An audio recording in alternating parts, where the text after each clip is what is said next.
So ఇప్పుడు బేసిక్గా విత్తనాలు కొన్నప్పుడు చాలా మంది రైతులు రసీదు మర్చిపోతూ ఉంటారు. సో దానివల్ల ఎదురయ్యే ప్రాబ్లమ్స్ ఏ విధంగా ఉంటాయంటారు? అసలు మర్చిపోవడం అనేది జరగదండి, జరగకూడదు కూడా.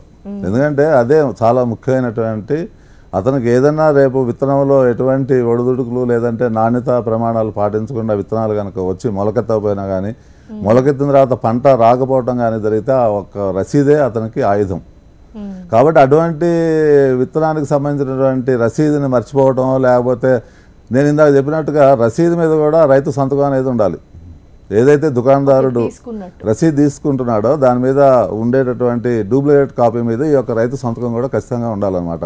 తర్వాత రైతు కూడా జాగ్రత్త పాటించాలి. ఎందుకంటే ఇప్పుడు ఆధార్ కార్డు, మీరు ఆధార్ కార్డులో ఏదైతే పేరు ఉందో అదే పేరు మీద రసీదు తీసుకోవాలి. అంతే తప్ప ఏదో ఆధార్ కార్డులో లేకుండా ఉన్నటువంటి పేరు మామూలుగా రాములు అని ఉంటే రాములో రాయించాలి.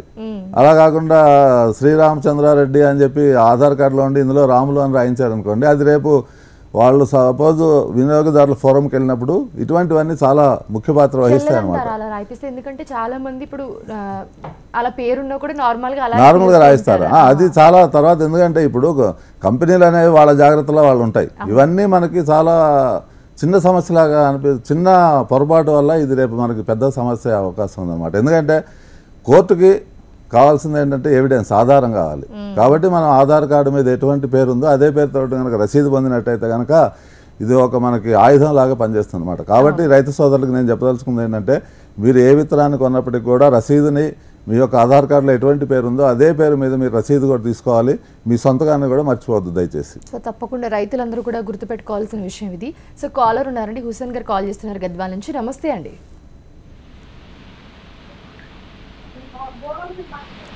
హుసేన్ గారు టీవీ వాల్యూమ్ తగ్గించి మాట్లాడండి, లేకపోతే లైన్ కాల్ కట్ అయిపోతుంది. దూరంగా వచ్చి మాట్లాడండి. చెప్పండి మీ డౌట్, చెప్పండి మీ సమస్య. మేడం ఈసారి పత్తి సాగు చేయాలనుకుంటున్నాను మేడం. నేను విత్తనం ఏ రకం విత్తనం ఇస్తే బాగుంటుందని కాల్ చేశాను. హుసేన్ గారు, ఇప్పుడు ఇంత ముందు కార్యక్రమం ఏ రకం విత్తనం అనేది కంటే కూడా మీ యొక్క భూమికి, అంటే ఇప్పుడు నల్లరేగళ్ళ లేకపోతే ఎర్ర దుబ్బన చిలకన ఇసుక భూమి, ఇది కూడా ఆధారపడి ఉంటుంది. కాబట్టి విత్తనాలు అనేది మనకి ఇప్పుడు బోల్గాడ్ విత్తనాలు మనకు అందుబాటులో ఉన్నాయి. అంటే ఇందులో మీరు విత్తనాన్ని బీటీ విత్తనం సాగు చేయాలనుకున్నారా లేకపోతే నాన్ బీటీ విత్తనం సాగు చేయాలనేది రైతు నిర్ధారించుకోవాలి.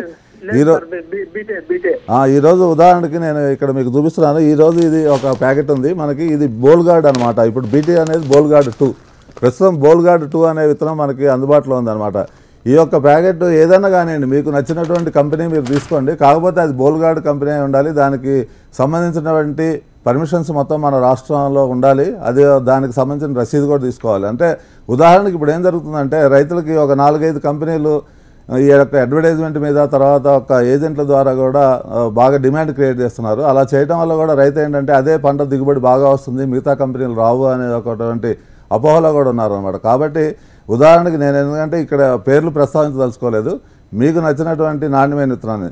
తర్వాత ఇంకొకటి ఏంటంటే, మీరు ఒకవేళ కనుక 2-3 ఎకరాలు సాగు చేయాలి అనుకుంటే 2-3 కంపెనీల విత్తనాలు పెట్టుకోవడం అనేది చాలా ఉత్తమం అనమాట. ఎందుకంటే ఒక కంపెనీ విత్తనం ఏదైనా దిగుబడుల్లో ఎటువంటి అవకతవకలు జరిగినా కానీ రెండో కంపెనీ నుంచి కూడా మీరు దిగుబడి సాధించుకునే అవకాశం ఉంది. కాబట్టి తర్వాత ఎకరానికి 2 ప్యాకెట్లు అనేది విత్తనం కూడా సరిపోతుంది అనమాట. కాబట్టి హుసేన్ గారు, మీరు విత్తనం అనేది మీరే నిర్ణయించుకోండి ఏ కంపెనీది కొనాలో.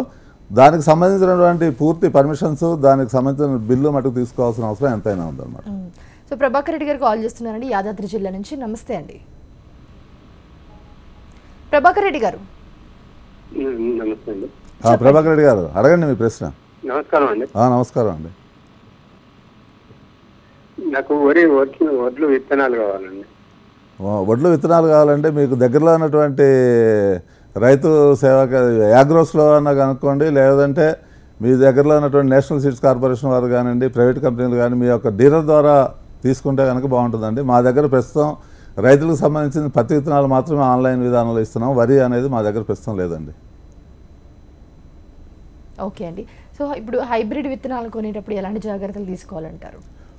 విత్తనం ఏదైనా కానివ్వండి, అది హైబ్రిడ్ విత్తనం కావచ్చు, లేకపోతే ఓపీ విత్తనం కావచ్చు, ఏదైనా కానీ ఏదైనా రసీదు లేకుండా విత్తనాన్ని మటుకు కొనుగోలు చేయకూడదు. తర్వాత ఉదాహరణకి ఇప్పుడు ఈ ప్యాకెట్, పత్తి ప్యాకెట్ ఉంది, దీని మీద ప్రతి వెనక దానికి సంబంధించినటువంటి మనకి విత్తనాలు తయారీ ఎప్పుడైంది, దాని యొక్క ఏ గడువులోపు ఉపయోగించుకోవాలి, దానికి సంబంధించినటువంటి లేబుల్ నెంబర్. అంటే ఈ మధ్యకాలంలో లేబుల్ నెంబర్ అనేది కూడా చాలా ముఖ్యం అనమాట. అంటే ఉదాహరణకి మీకు సపోజ్ మనం ఒక 5 క్వింటాళ్ళ విత్తనాలు కనుక ప్యాక్ చేస్తున్న కంపెనీ ఆ 5 క్వింటాళ్ళు 10 కిలోల చొప్పున ఎన్ని ప్యాకెట్లు అయితే దానికి సంబంధించినటువంటి లేబులింగ్ విధానం కూడా ఉంటుందన్నమాట. కాబట్టి ఆ యొక్క లేబుల్ కూడా దాని మీద ప్యాకెట్ మీద ఉంటుందన్నమాట. కాబట్టి లేబుల్ అనేది కూడా చాలా ముఖ్యం. అంటే ఆ 5 క్వింటాలకు సంబంధించిన విత్తనాన్ని 10 కిలోల ప్యాకింగ్లో దానికి సంబంధించిన 50 ప్యాకెట్లకి 50 లేబుల్ సీరియల్ నెంబర్ ఇస్తారనమాట. సో ఏదైనా మీకు పొరపాటు జరిగినప్పుడు లాట్ నెంబర్తో పాటుగా లేబుల్ నెంబర్ కూడా కనుక మనం రసీదు మీద పొందుపరిచినట్టయితే ఆ యొక్క తప్పు ఎక్కడ జరిగింది అనేది తర్వాత మనం కన్జ్యూమర్ ఫోరం పోవడానికి కూడా అవకాశం ఉంటుంది. కాబట్టి అది హైబ్రిడ్ విత్తనం అన్నా కానివ్వండి, లేకపోతే ఏ విత్తనం అయినా కానీ రసీదు లేకుండా మటుకు మీరు విత్తనాలు సేకరించుకోవద్దని చెప్పి మన కార్యక్రమం ద్వారా రైతు సోదరులకు తెలియజేస్తున్నాను. అయితే ఇప్పుడు విత్తనం మొలకెత్తే దశలో లేకపోతే పూత దశలో కానివ్వండి ఏదైనా సమస్య ఉంటే లేకపోతే ఇబ్బందులు ఉంటే ఎవరికి ఫిర్యాదు చేయాలంటారు? చాలామంది రైతులు ఏం చేస్తామంటే వర్షాకాలం అంటే పూర్తిగా వానలు రాకముందే కార్తీ బలం కోసం అని చెప్పి మే 25వ తారీఖు రోహిణి కార్తీక అంటే ముందరే దుక్కులు తయారు చేసి విత్తనం పెట్టేస్తాం జరుగుతుంది అనమాట. ఈ యొక్క విత్తనం పెట్టిన తర్వాత వర్షం బాగా అనుకూలంగా పడితే కనుక మొలక శాతం అనేది బాగా వస్తుంది. ఆ విధంగా కాకుండా మనం దుక్కిలో పెట్టినటువంటి విత్తనానికి కొద్దిగా వర్షం ఒక రోజు పడి మరుసటి రోజు నుంచి మళ్ళీ ఎండ కనుక వచ్చినట్టయితే దాంట్లో మొలక శాతంలో కొద్దిగా ప్రాబ్లం వస్తుంది. కాబట్టి రైతులే దీన్ని నిర్ణయించుకోవాలి. అంటే మనం మొలక శాతం మొలవలేదు అంటే మన భూమిలో మొలవకపోతే ఆ యొక్క విత్తనం తప్పు అని చెప్పి మనం అనలేము. ఎందుకంటే వాతావరణానికి సంబంధించినటువంటి వర్షపాతం పూర్తిగా భూమికి అనుకూలంగా ఉన్నప్పుడే మనం విత్తనాలు అనేది విత్తుకోవాల్సిన అవసరం ఉంది. కానీ మనం ఏం చేస్తున్నామంటే కార్తీక కంటే ముందరే భూమిలో పెట్టేసి దుక్కిలో వర్షం పడ్డ తర్వాత అది అనుకూలంగా వర్షాలు పడితే కనుక మొలక శాతం అనేది బాగుంటుంది. అలా కాకుండా జరగడం వల్ల కూడా మొలక శాతం దెబ్బతింటుంది అనమాట. సో నిజంగా వాతావరణం అనుకూలించి మీరు కొన్నటువంటి విత్తనం ప్యాకెట్ దానికి సంబంధించిన రసీదు అన్ని నుండి మొలక రాకపోతే కనుక దగ్గరలో ఉన్నటువంటి వ్యవసాయాధికారుల దగ్గరికి సంప్రదించి వారికి మీరు ఎక్కడైతే కొనుగోలు చేశారో ఒక రసీదుని ఆ ఒక ప్యాకెట్ని తర్వాత రైతులు ఇంకొక విషయం గమనించాల్సింది ఏంటంటే ఏదైతే విత్తనం కొనుగోలు చేస్తారో ఆ విత్తనం ప్యాకెట్లు మీరు భద్రపరచుకోవాలి పంట పూర్తి కాలం వరకు. అలా చేసుకోవడం వల్ల కూడా మీకు ఎందుకంటే ఒక్కోసారి రసీదు మీకు మిస్ప్లేస్ కావచ్చు, లేకపోతే నేను ఇది ప్యాకెట్ ఇవ్వలేదు వేరే అంటారు. కాబట్టి లాట్ నెంబర్ అనేది మెన్షన్ చేస్తూ ఆ ఒక ప్యాకెట్లు కూడా భద్రపరచుకుంటే కనుక మనకి సమీపంలో ఉన్న వ్యవసాయాధికారుల ద్వారా ఈ యొక్క మీరు కంప్లైంట్ కనుక ఫైల్ చేసినట్టయితే దాని మీద చట్టపరంగా మనం చర్యలు తీసుకునే అవకాశం ఉంటుంది.